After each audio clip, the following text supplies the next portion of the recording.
Thank you for joining me today. My name is Kristen Baumgartner, and I'm a sales and consulting specialist with Baracus Blum Computer Consulting.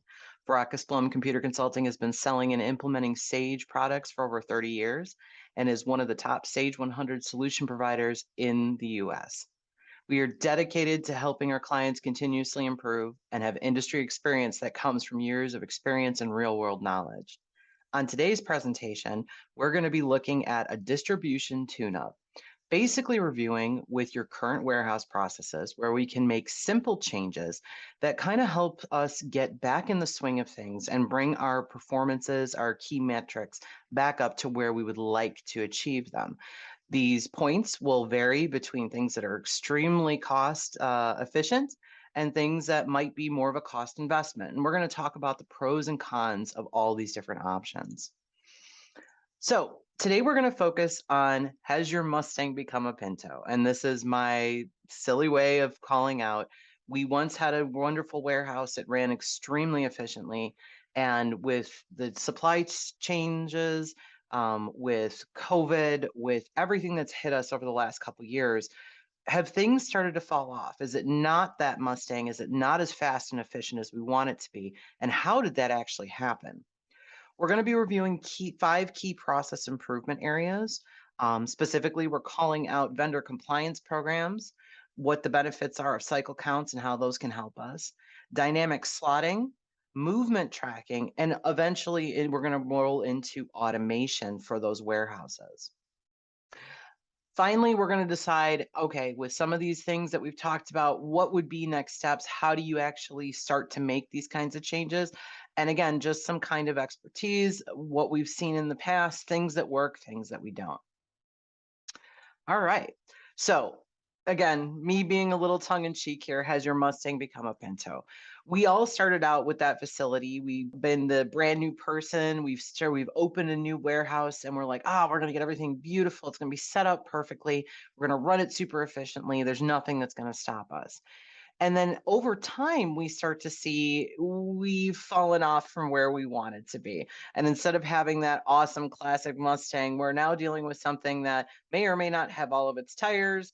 It may not be functioning exactly how we want it to be. And most of the time in manufacturing and distribution facilities, we don't have time to stop. We have to keep moving. We have to keep moving as fast as our customers can demand from us.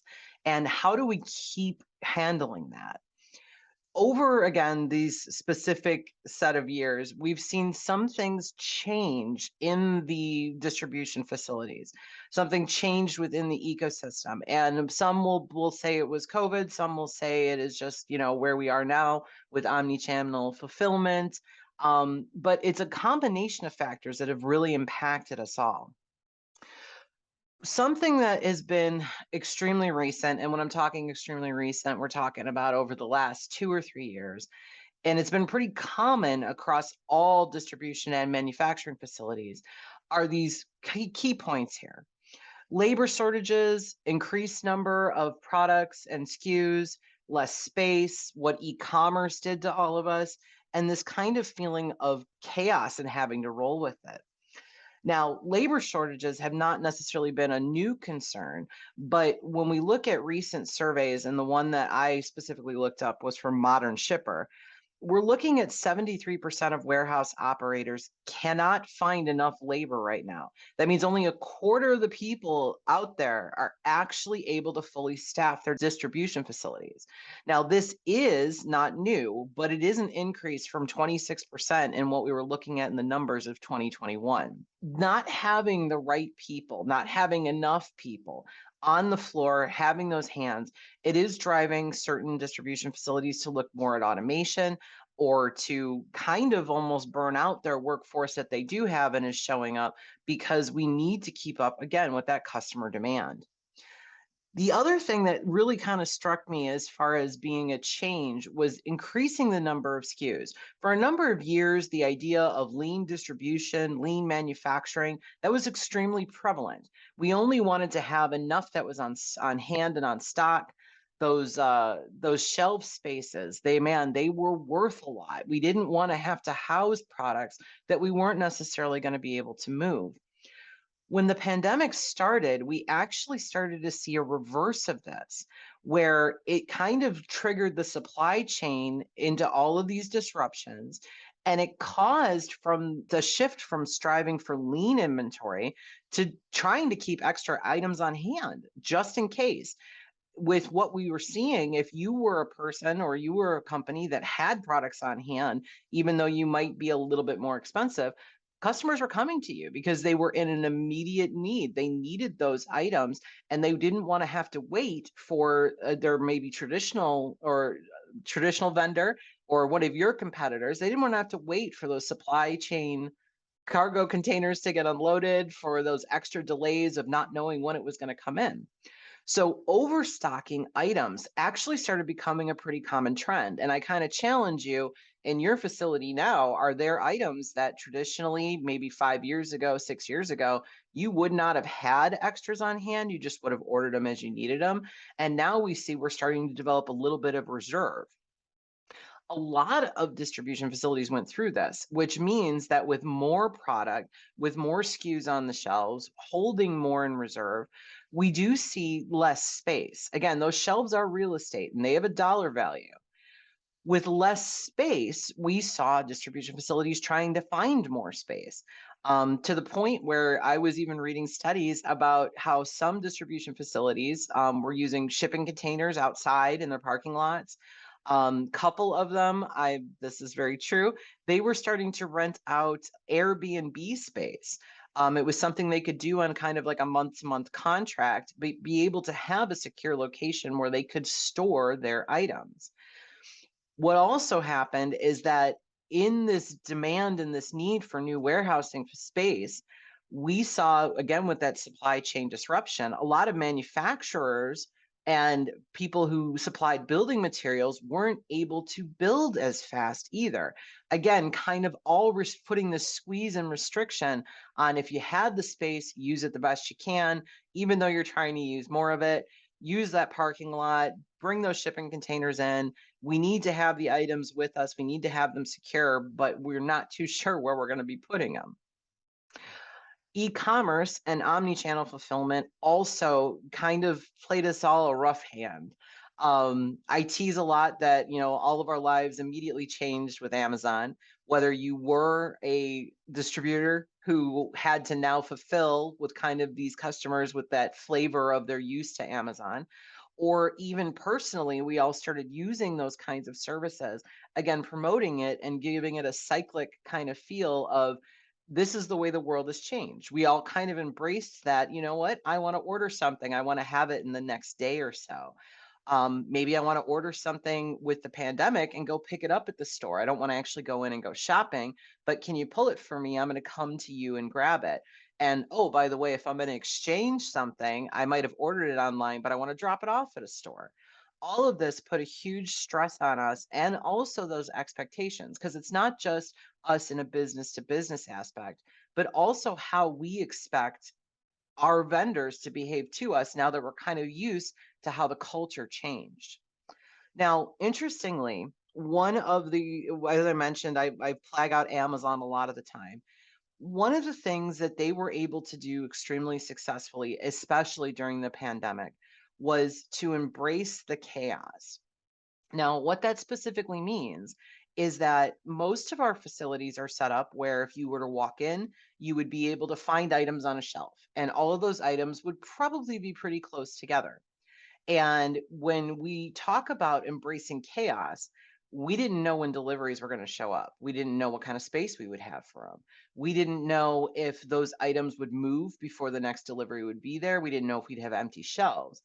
And how Amazon actually adapted to this is they specifically don't house like items together. If they receive a delivery of 100 toothbrushes, they're going to put those deliveries of 100 toothbrushes, 25 in one area of the warehouse, 10 in another area, 5 more in another area. And the thought process behind that is that when you're talking about an Amazon facility, again, you can be pulling all different kinds of products, but there was a good chance that by moving their stock levels and distributing them across the facility, an employee was in a much closer proximity to picking up an item that they absolutely needed. Now, this is a hyper example of what that chaos can bring for us, but it is a true statement in that all distributors and manufacturers, you don't get a break. You don't get to stop. If things go off, you don't get to say, you know what, we can't do this today. Everybody go home. We'll put our feet up. It'll be fine. You have to keep adapting. And that's really what embracing chaos is. Every day, we're going to see different challenges. How do we keep adapting to those? How do we keep embracing that chaos? Because it's always going to be dictation of what the environment wants from us that we have to keep rising and meeting those challenges for. So, with that in mind, with the things that kind of impacted us all over these last few years, there's five key process areas that, again, they range in cost investment, but they all have an immediate value. They have an immediate return for what you're looking at investing, whether it's extremely minimal or it is something that might be a true new software purchase. The reason I specifically call out these is because there are ways to achieve almost all of them with simple steps. Things that we can do, things that we can look at, things that we can start making meaningful changes upon.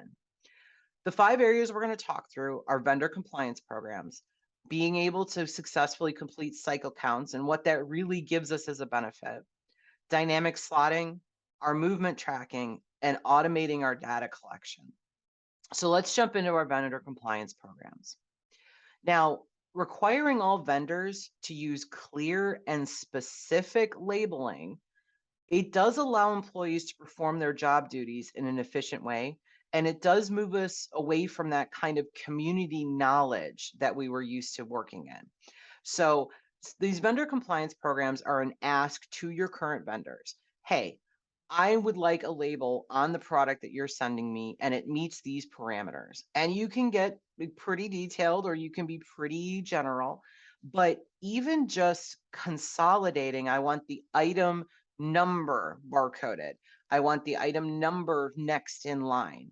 Laying out how you want to see that label, that really adds a value to employees on the floor because when you get products, and I'm sure we've all through the years have seen this, we'll have one vendor who always does it different, or all vendors all do it differently. And when a new hire is being trained, they say, okay, well, what is my job? What am I supposed to be doing? And in the example of receiving, you would say, okay, we're going to get a delivery. You would unload this truck. You're going to take these items. You're going to check them in and you're going to check them in against the pack slip.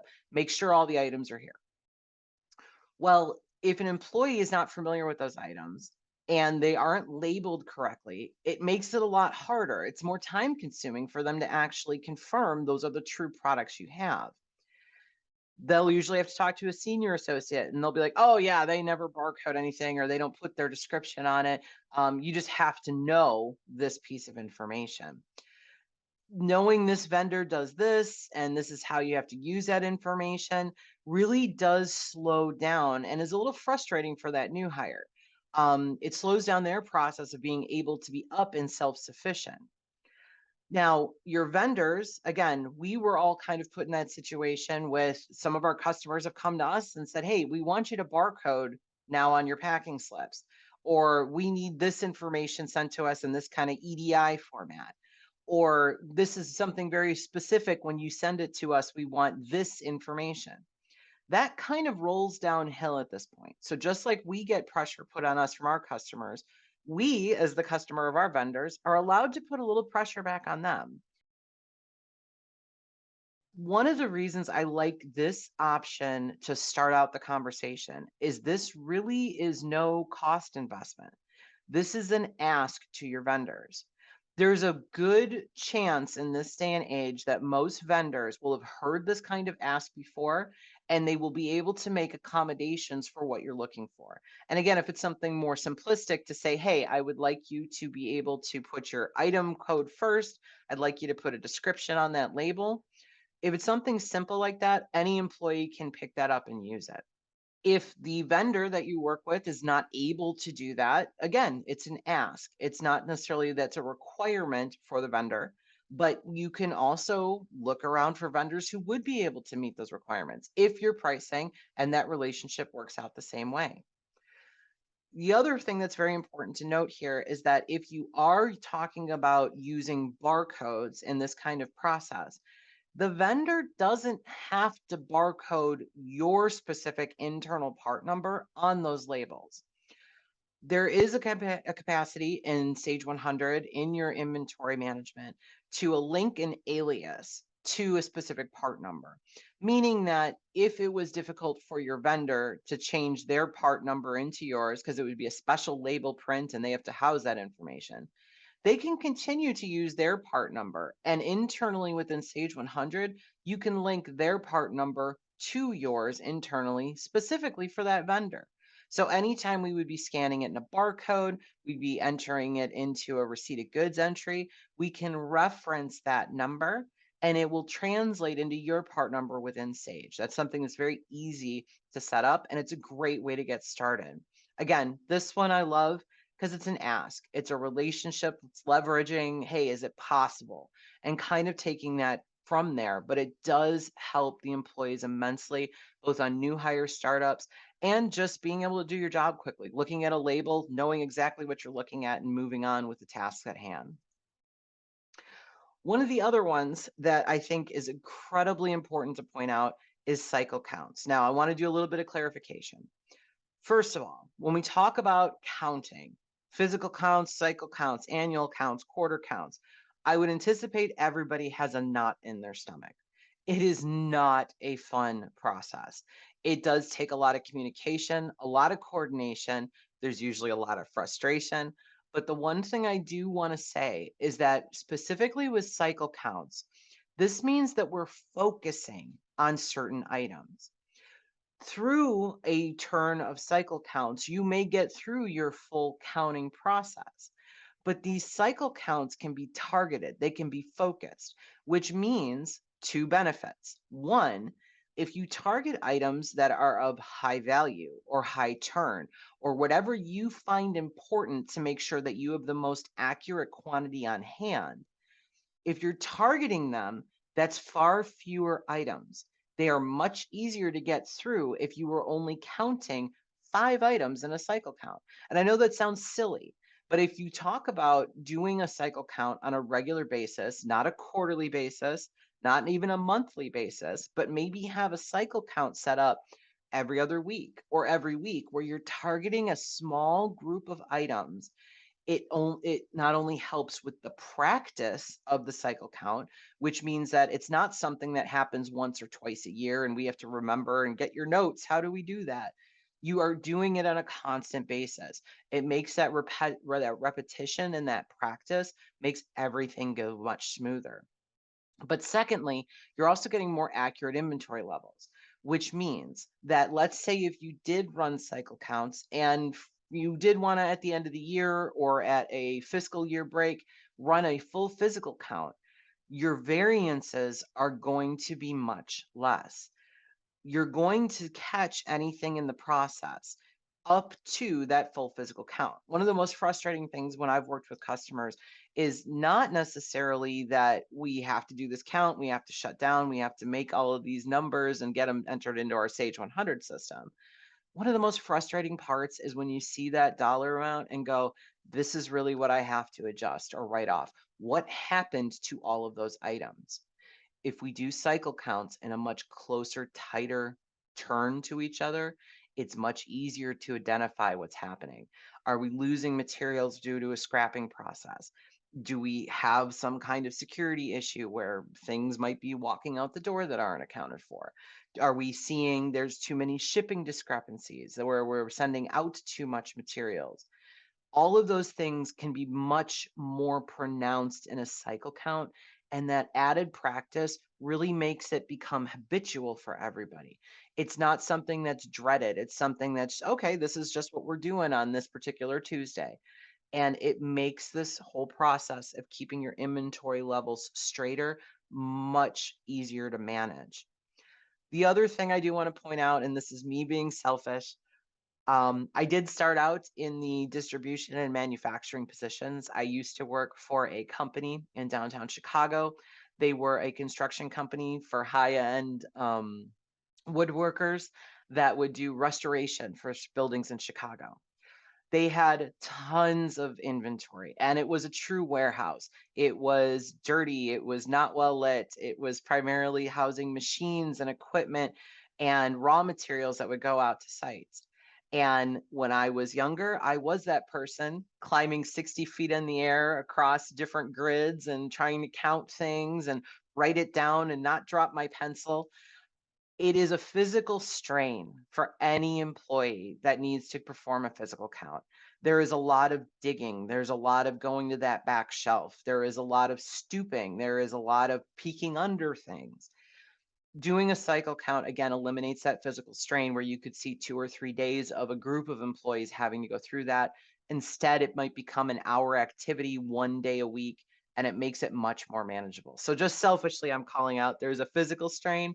We definitely want to keep employees from having to suffer through that. There's also a very high recommendation that if you are a distributor or manufacturer that is currently tracking within your Sage 100 system a serialization or a lot valuation method, for those physical counts, it does make it a lot easier to bring a scanning solution in.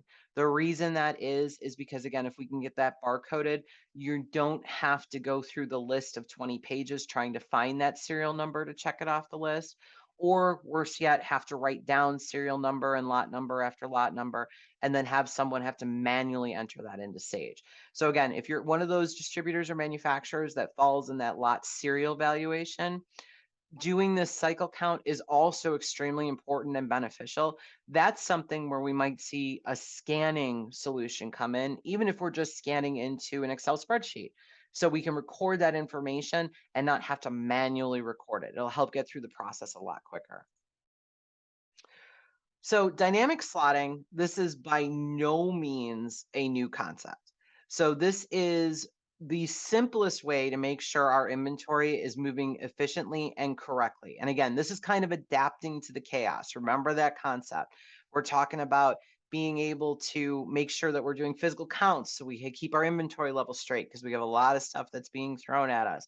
We're talking about this dynamic slotting. Are we reviewing it? Are we looking at it in a normal fashion? Our vendors, can we get them to comply because we've kind of got all this chaos being thrown at us? Let's try and get some structure and some unification. Dynamic slotting is no different. um, Really, it's about removing obstacles so our employees can do their jobs, and dynamic slotting is talking about that literally taking any kind of obstruction away from the employees, making it easier to do their job, is really focused on, hey, if we need that item all the time, put it up front. Make sure that anything that we concerned with as far as our big movers are easily accessible or are closest to the shipping area. These, again, not a new concept, but I do want to reinforce how often is this reviewed? A lot of companies, even though they may not be truly classified as seasonal type companies, where you would say, if you were distributing Halloween decorations, right, you're definitely going to have a spiked busy time of the year. But even if you're just a simple distributor or you are a manufacturer, there will be times of the year that you're going to see spike increases with your different products. Sometimes they're predictable, sometimes they're not. But when they happen, are we reviewing our dynamic slotting? Are we saying, you know what, let's take a peek, let's see, let's run the metrics for maybe this month or this quarter to say what's turning? Do we see a pattern? Is there a way that we can just easily shuffle inventory to say, oh, we have that right on the end shelf, but you know what? No one's bought it in 6 months. Let's take that down and move it to some place that's still accessible, but let's use that real estate for something a little bit more valuable at that point.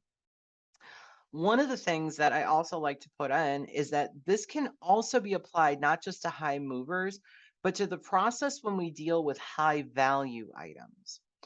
Specifically, what I mean is that some facilities I've worked with, they will have cages, places where it's not where an employee can walk to a shelf and pick up the item, but they need to get special approval or even involve another person so they can use a key, open a locked area, be behind a counter. Hey, can you grab this for me?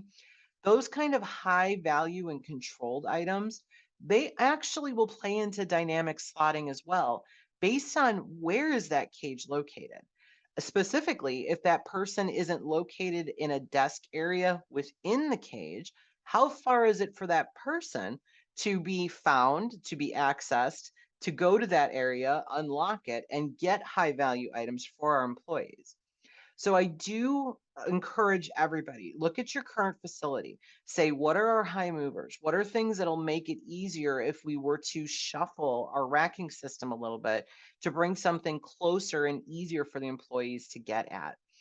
Also, in if you are one of those distributors using high value items that we do have more special lockdown measures on, kind of review how that process flow looks. Is it cumbersome to have to get those items? Is there a way we could consolidate the ask? So if someone had to go to unlock a cage, we're doing it for all of the orders for the day instead of having to randomly ping them throughout the day. Again, these are all just concepts as far as the organization of your facility.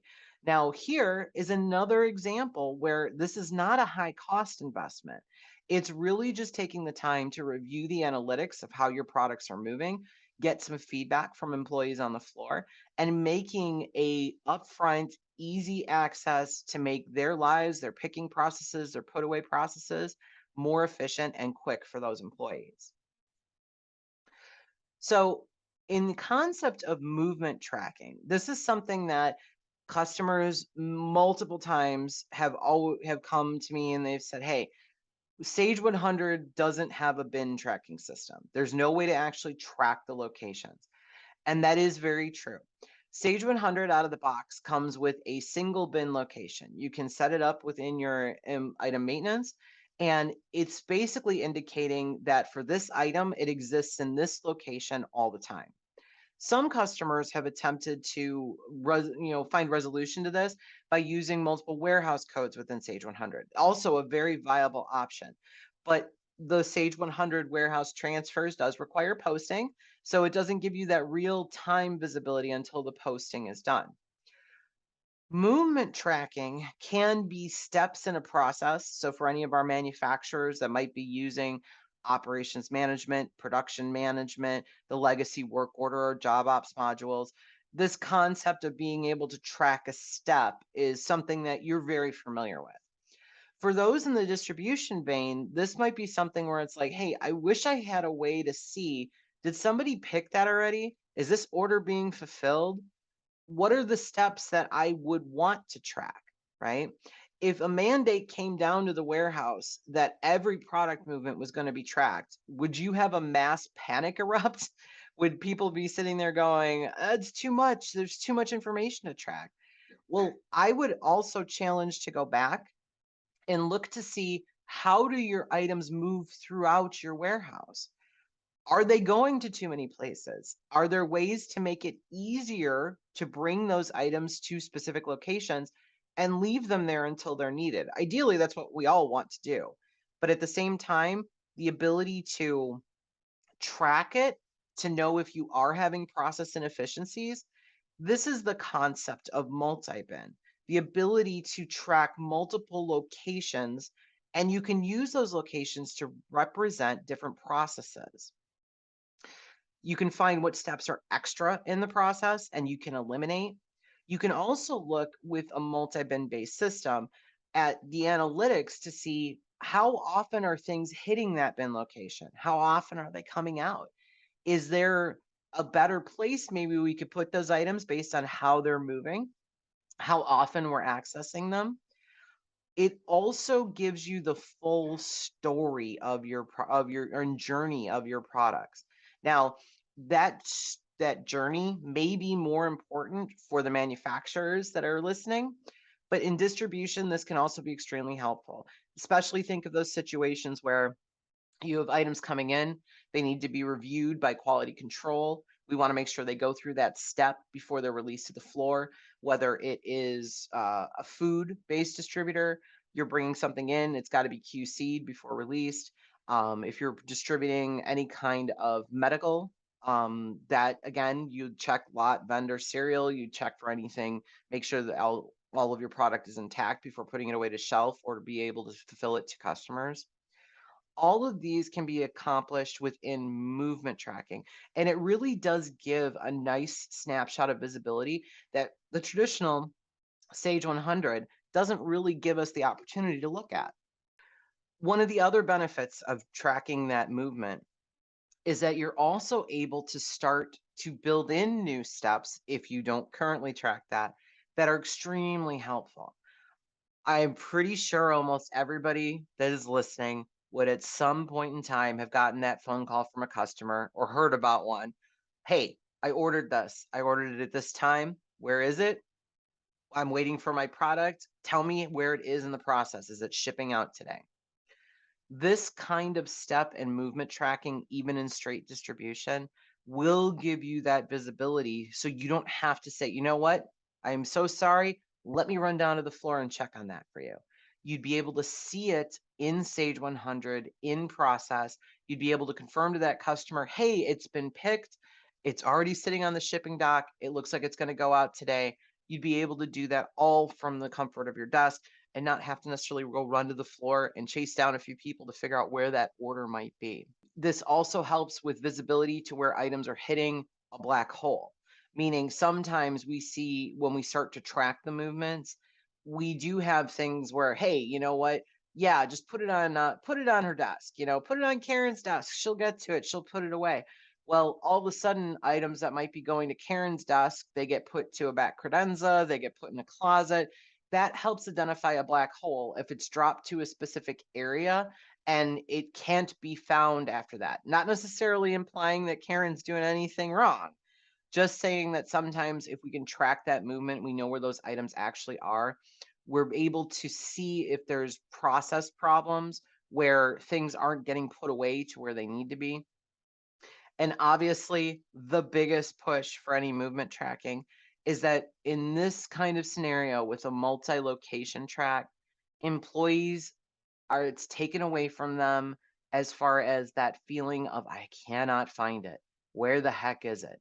This combined with the idea of a cycle count too, or a physical count to know, hey, those items are where they're supposed to be. This is extremely helpful for any employee that's ever had to go look for items. It happens in all of our facilities. We get a delivery, somebody throws a tarp over it, we forget that it's there. This multiple location tracking does allow us to really expand our efficiencies when it comes to locating items within the warehouse. That's also how Amazon did it. They had a very, very detailed bin tracking location, so employees always knew where those items were. The final point I want to talk about is automating data collection. Now, this can be seen in a few different ways. One of them is obviously just scanning actually directly into your Sage 100. Now, Sage 100 does have ISVs in the channel that do offer solutions to be able to scan and integrate into your Sage 100 system. Both of those solutions, and this is why it's my last talking point, do have a higher cost investment than anything else that we've discussed so far. But you can also use a scanning wedge, so something that plugs into your computer, and you can scan barcodes directly into Sage 100. Whether it's a mobile type option, whether it's scanning direct into Sage 100, the biggest push is it gives you a massive error reduction. The quicker we can get information into the system, and this applies more to those mobile solutions, the quicker we have the information in the system, the better information we have to be able to do our ordering, to do our fulfillment. And again, it does lend itself to best business practices to keep all information as current as possible. But it's really important to note, if you think through what your current process is, and again, we'll go back to receiving. We've hired, that new guy. He's working through it. He's been taught by the senior team members, look for these items, look for these labels.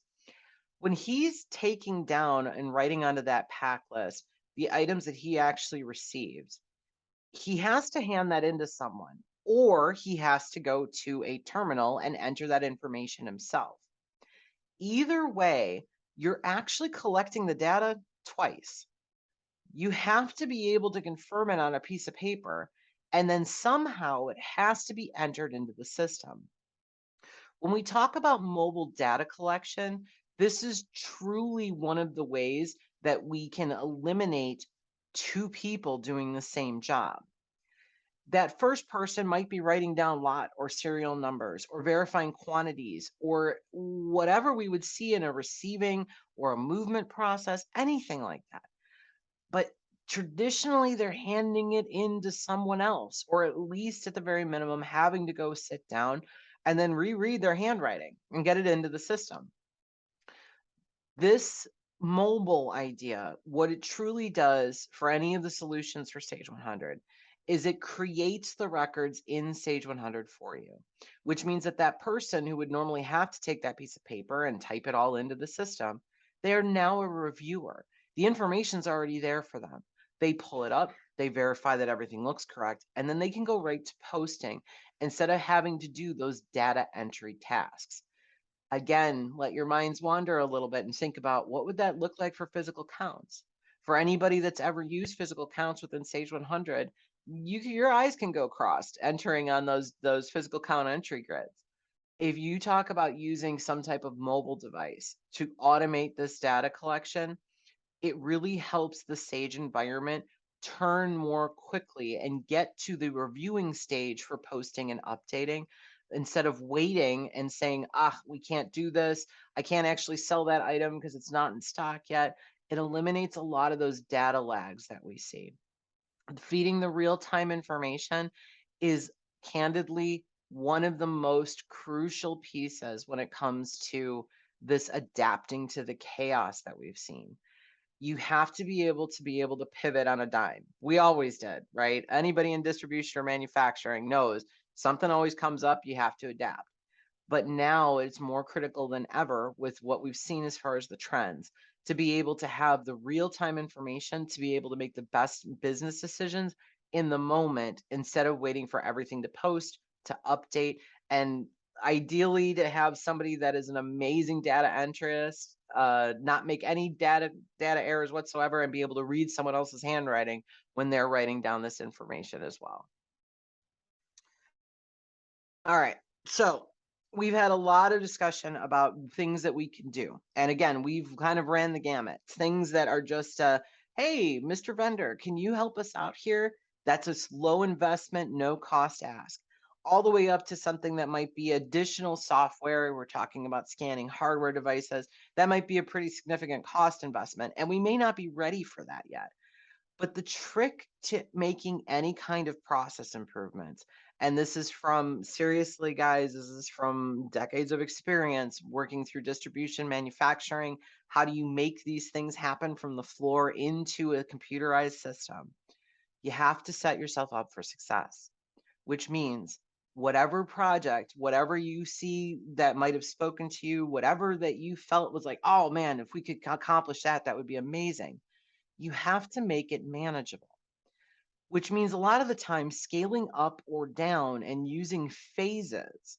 Now, most important thing is whenever, and I know this sounds silly, but when you are talking about creating a project for process improvement and really tuning back your Pinto into a Mustang here, you have to make it successful. No one wants to pony up a lot of either investment, whether it's cash, whether it's time, whether it's energy, to make changes if you're not going to get success. Set yourself up for it. Make it so that yes, by the end of the year we want to be doing these 6 things. But let's start with the low hanging fruit. Let's knock out what's easiest. Make the call to those vendors. See if they can unify what our labeling is or whatever spoke to you as being one of the easy pieces that for your facility you'd be able to accomplish. Knowing that setup for success is very important in this process. That is something that me personally, I will talk with customers on quite an extent to say, how do we get this to be manageable? How do we get the success out of it? The other important thing is knowing your ROI. And most people, when they hear that term return, return of investment, they say, well, I'm going to write this check to buy this. I want to make sure that in X amount of time, it's giving me value back to my business. It's a little bit more than that. And when I talk about knowing your ROI, it's really about for the energy for the people to go out to track those analytics, to be able to say these are the process improvements that we want to create. Look at how their roles are impacting. It's not just about the time that it takes them to determine and run reports and do a little bit of digging on the analytics, but does that return of investment help the employee morale? Is it something that it does make us more efficient and it's going to stop people from being so frustrated? Return of investment is a lot more than just crunching the numbers of your salary versus what your benefit is of the solution in a true sales or cost saving way. In this day and age, more than anything, as I mentioned, labor shortage is at an all time high. Keeping the employees that you have, the ones that are valuable, the ones that have been with you through all of this craziness, keeping them and their jobs stable, looking out for their benefit is also critical. And that does play into your return of investment. How do we maintain those employees? How do we change a company culture into something more positive? Sorry to sound like a kitten poster for you guys, but that is something I truly believe in, is that we have to be cognizant of how our employees on the floor are doing their jobs and what we can do to try and help them. This also plays into our team support. Now, when it comes to any kind of change within a facility, no one can do it on their own. Okay. It does take a team buy in to make change. When it comes from both management and the employees on the floor, that's truly a team buy in. And that's where you have people excited, they see the benefit, and they can make changes. Now, I don't live in a world where I totally ignore there are going to be people who don't like change. That change is very difficult. We do have all worked with and do all know those people who are saying, "Hey, it's been like this for forever. Why don't we just keep doing it that way?" I also find their insights extremely valuable because they have a knowledge as to why things might have started being done that way. But it does come down to showing them how it makes their lives easier in the long term, how it benefits everyone. Getting as much of a team supporting a project is really how you can successfully get it over to a completion phase. You want people to be successful. You don't want people to go, "Oh, what, we're doing this week." You want their buy-in. You want them to know about it. You want them to be excited about it. Now, this is again my selfishness. One of the things that I find when working with customers is most important, super hypercritical to any kind of change, is you have to have a project lead, and that's an internal project lead. That person becomes the communication hub and makes sure you are getting things done. It is absolutely critical that if you do not have this person, okay, you do not have someone that can man the helm of a project, it is important to use that into how you set up for success. If you don't have someone who can own the project, and I'm not talking about someone who wants to put it into process, give it to four managers and say, "Okay, make it happen." That's not the project owner. That is the person who is now pushing the momentum forward. The project owner is the person who communicates to everybody. The person who, when tasks need to be completed, are checking in. Are we getting them done? If there's tasks that aren't going to be met, what does that new timeline look like? That's a project lead. That's somebody who helps man the helm of the project. And not to sound too cheesy, but projects will run aground if you don't have someone steering your boat. And that is time and time again true. This person is also great for checking in on our progress. Now, everybody knows if you have some kind of company initiative, we always publicize, "Hey, this is going to happen," and announce when it's completed, announce when the goals are hit. But you need to keep announcing when it's a month down the road, the quarter down the road, a year down the road. Keep that momentum up. And this really is simple as, "Hey, we put up a notification in the lunchroom. Hey, we sent an interoffice email. Hey, we're having a pizza party on Friday because we met our goal for whatever the metrics were we were trying to shoot for this quarter." That actually encourages the door to be completely open to build more efficiencies in, because again, we're not going to stop with these five that we looked at. These are starting points. When you talk about building more efficiencies, you need that door open. You have that company culture of change being accepted. It helps create that environment for growth, for progress. And again, that person who is that project lead, if you guys look at this, it's just a domino effect. We set up for success. We're doing this to be able to make sure our employees get the most benefit. That helps lead our employees into support for it. That project person is the one that makes sure that we steer it right into port and gives all of those updates to the team to make sure that everybody's still excited a year down the road to say, yeah, we're glad we did that. What else can we do now? Well, I do want to thank you so much for your time today. I hope some of these points have sparked a quote unquote tune up for your facility as we looked under the hood of how distribution has been running lately. My name is Kristen Baumgartner with Veracas Blum Computer Consulting. Please contact me if you would like to discuss your specific projects and goals, and hope everybody has a wonderful rest of your day.